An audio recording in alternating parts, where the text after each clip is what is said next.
Behind me is the town of Lowell, a town that has seen a lot of changes.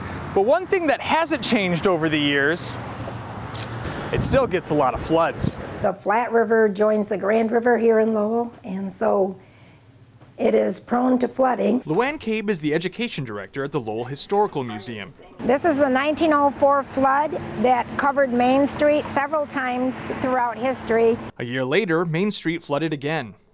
This building was rebuilt after the 1905 flood, but there were two other smaller buildings here that washed away in that flood that were never rebuilt. Again in 1948. They were loaded train cars, and that was to put weight on the top to hold it down in case of floodwaters. And again in 1960. That's not supposed to be there. This water right out here, this is flood. And today? The river is way in the background. You can see that beyond those trees over there is where the water is supposed to be. Normally in Lowell there's 11 feet of headwater.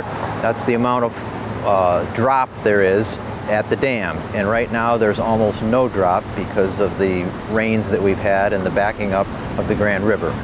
As you can see, the water is quite high. In some places it's actually above the fence.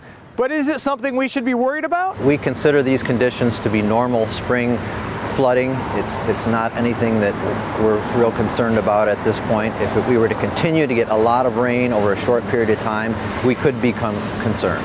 I'm Steve Zagman in Lowell, WZZM 13 News.